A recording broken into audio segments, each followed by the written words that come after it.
Bonjour et bienvenue sur la deuxième vidéo de la chaîne Auditaire. Alors comme vous avez pu le voir en introduction, un jardin d'enfants, des jeux.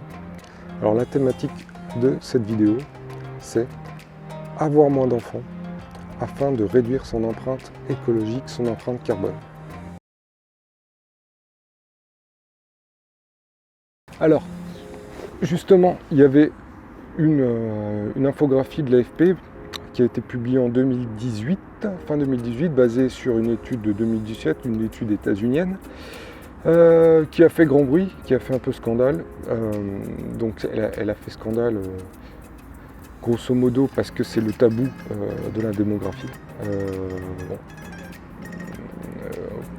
Les gens pensent, peut-être de moins en moins, que c'est du domaine privé, c'est un choix, etc. Ça ne les regarde pas, voire c'est une politique malthusienne, on est des génocidaires. Donc j'ai fait cette vidéo pour, pas dans l'optique de réveiller les émotions, mais plus de regarder ça d'un point de vue pragmatique. Donc se pencher sur cette infographie et voir qu'est-ce qu'on peut faire, nous, à titre individuel, par rapport à la démographie. On va regarder ça d'un point de vue politique. Et aussi après les actions individuelles ou comment voir les choses de façon individuellement. Voilà, tout de suite. Alors, commençons déjà avec ce qui nous intéresse particulièrement, la France. On regarde l'évolution de la population de 1950 à 2015-2020. On part d'un peu moins de 38 millions d'habitants pour arriver à 67 millions. Donc c'est une augmentation de 56%.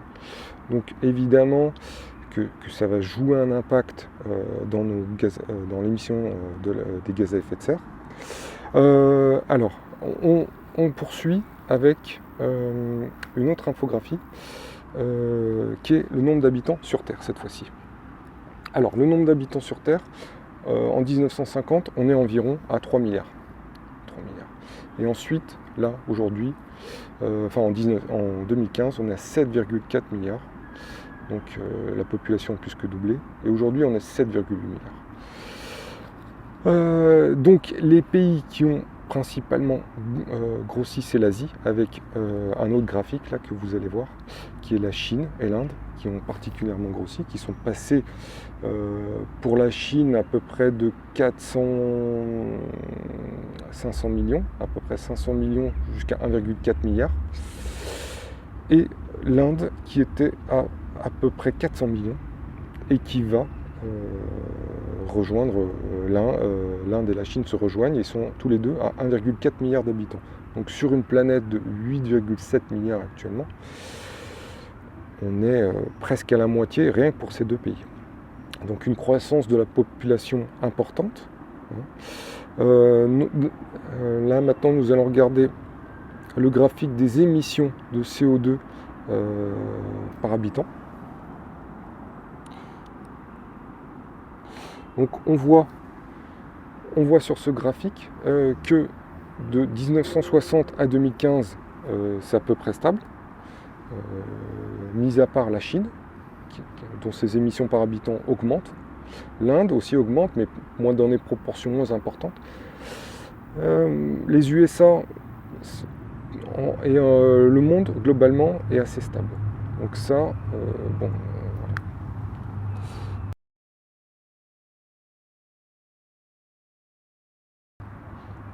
Passons maintenant au graphique des émissions de CO2 totales. Là, on voit une explosion. C'est un graphique qui part de 1600 jusqu'à 2000. Mais nous, ce qui nous intéresse, c'est la période 1900, 1950 jusqu'à... Voilà. Mais on voit une explosion. Donc ça, c'est un graphique tiré de chez Jean Covici. On voit une explosion des émissions carbone. Donc évidemment qu'entre les deux, il y a un lien. On a un début de réponse. Oui, la démographie, aussi la société industrielle ont contribué fortement à ça.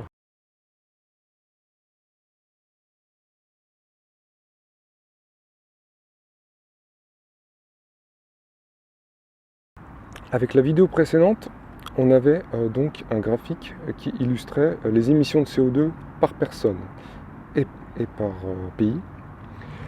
Il faut savoir que c'est pas tout à fait parfait. On a une notion plus parfaite qui est l'empreinte carbone. Donc l'empreinte carbone, on a la consommation intérieure d'un pays, on a les importations, on ajoute les importations et on retranche les exportations.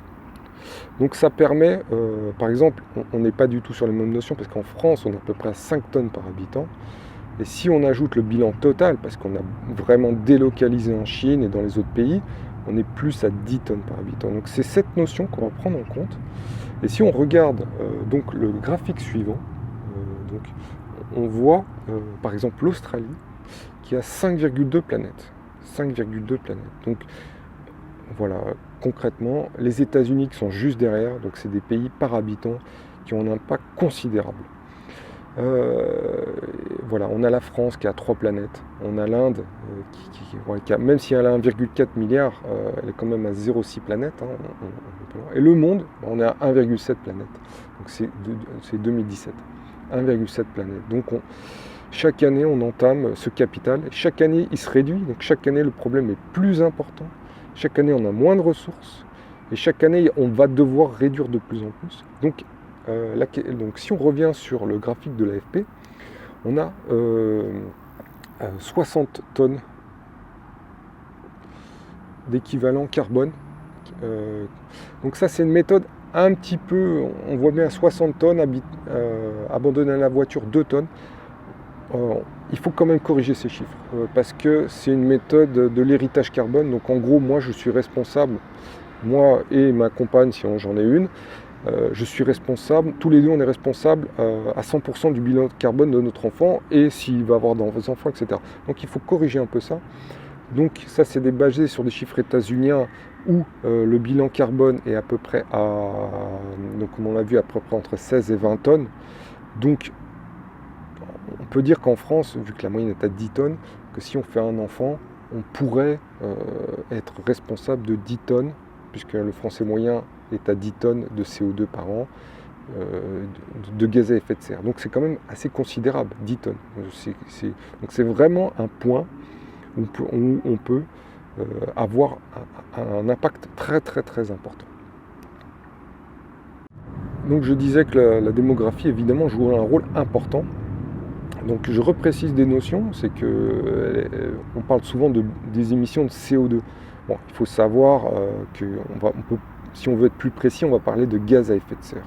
En France, par exemple, dans les 10 tonnes qu'émet le français moyen, c'est 75% de CO2, 20% de méthane. Donc le méthane, par exemple le PDVH, ça peut être, voilà, donc éviter évidemment d'avoir une alimentation trop carnée, donc 20% de méthane et 6% de dioxyde d'azote.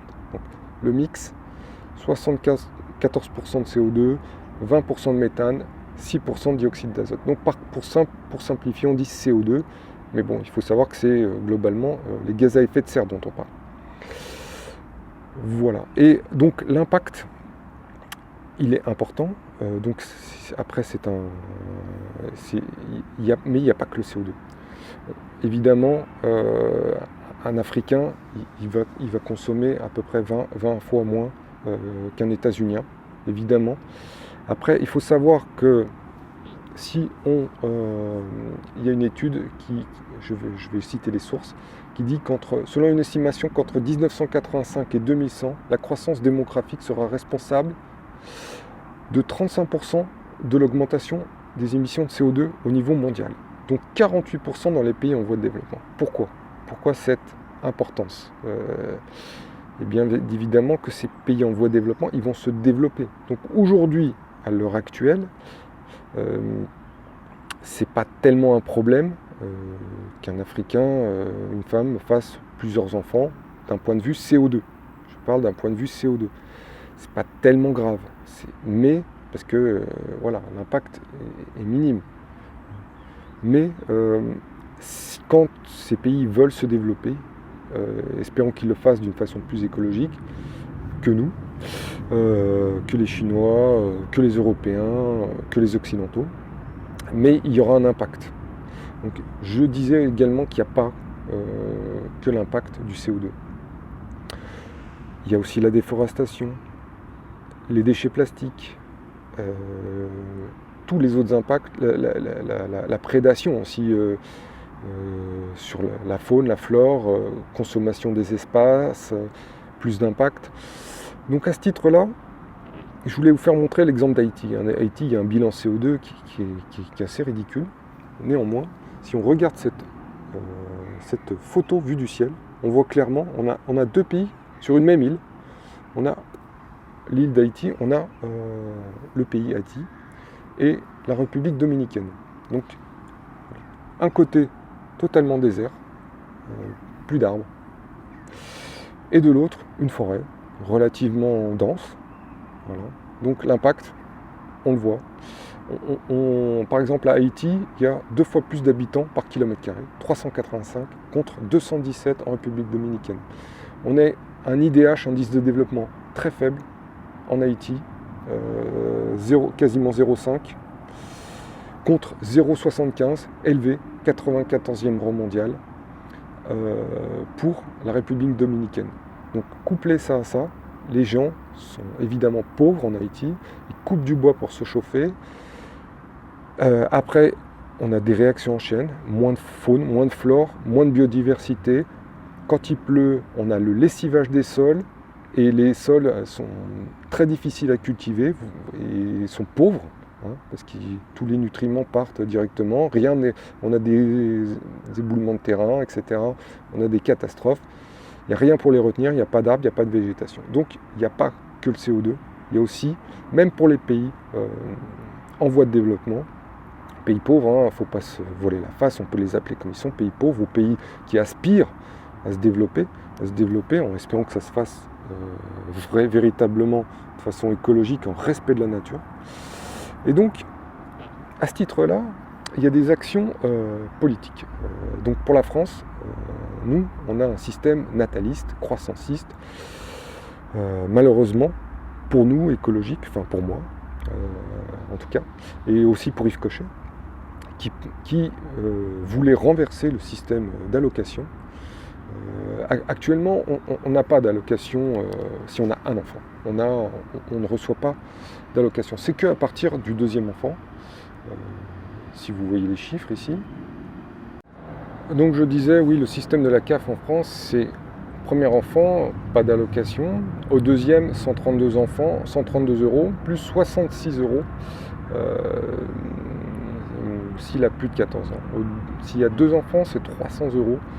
Et ensuite, c'est 176 euros par enfant supplémentaire.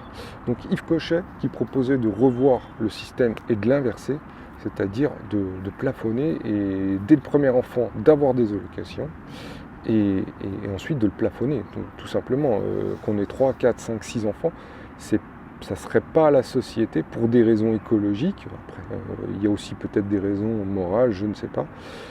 Mais ça serait donner un signal fort pour véritablement inverser cette politique croissanciste. Après, évidemment, que pour nous, c'est un impact considérable, mais ça serait si il n'y ait pas de décision politique d'immigration importante, parce que si un Africain, un Indien venait sur notre territoire faire la même chose et avoir la même consommation que le Français moyen, 10,6 tonnes, ça ne serait pas très utile non plus. Donc c'est une politique coordonnée qu'il faudrait faire. Donc voilà pour la France. Après, nous avons les pays en voie de développement. Il ne s'agit pas non plus de leur jeter la pierre. Si ces pays, les femmes font plus d'enfants, c'est pour des raisons bien précises. On a des études qui montrent que l'accès à l'éducation faisait qu'il y avait moins d'enfants parce que c'était véritablement un choix. Ça devenait plus un choix en tout cas. On a aussi les plannings familiaux avec l'accès à la contraception, la pilule, le préservatif, voilà, par exemple. Donc il ne s'agit pas de tuer des gens, non, il ne s'agit pas de tuer des gens, il s'agit d'informer, d'éclairer les gens pour que ça soit un véritable choix, etc. Après, évidemment qu'il y a des raisons économiques. Effectivement, dans ces pays, il n'y a pas beaucoup de systèmes de retraite et l'unique façon pour ces personnes de s'assurer un avenir, c'est d'avoir des enfants. Donc il faut aussi faire une politique globale d'instruction des femmes, parce que c'est la femme évidemment qui porte le bébé, qui prend souvent les décisions, mais pas uniquement elle. Donc il faut une politique globale d'éducation des femmes, mise en place d'un système de retraite, et effectivement là on aura un impact et des effets plutôt positifs sur l'environnement, et voilà.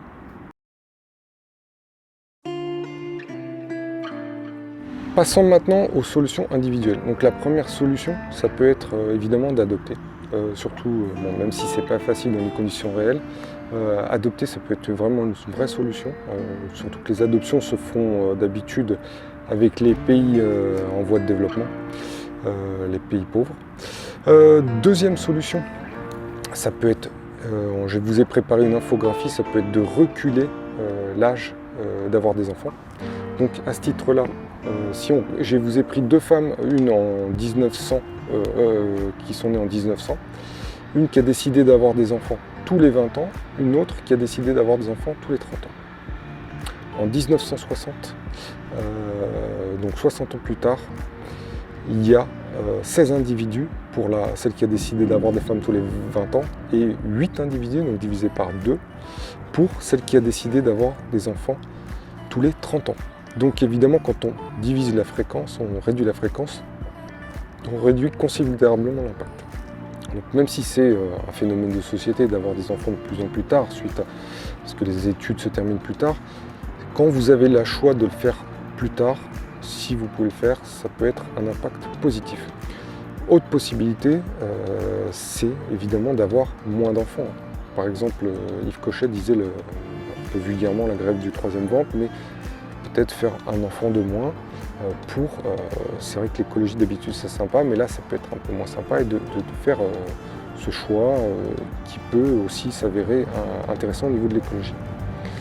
Dernière possibilité, évidemment, c'est d'éduquer ses enfants. Éduquer ses enfants au zéro déchet, ça peut être très très très sympathique. Éduquer, faire de la récup, des jouets de récupération, les anciens habits des frères, des sœurs, ou même tout simplement s'approvisionner, pas forcément pour les chaussures parce que c'est un peu délicat, mais s'approvisionner à Emmaüs ou de la récup très sympathique, on peut avoir des looks très sympathiques. Donc ça c'est pour l'éducation des enfants. Après vous avez évidemment quand il est adulte, il va devoir se loger, se nourrir, manger, etc. Il va devoir on n'aura pas forcément d'impact, même si on a une éducation, on a essayé de tenter d'avoir une éducation écologique, etc. Ça reste un être à part qui va faire ses choix, faire ses propres choix d'enfant lui-même, faire ses propres choix d'alimentation, une alimentation carnée ou pas. Donc ça ne dépendra pas de nous. De notre chef, nous pouvons seulement, donc, les 3 axes que je rappelle, adopter, avoir un enfant de moins ou reculer l'âge pour avoir des enfants. Merci.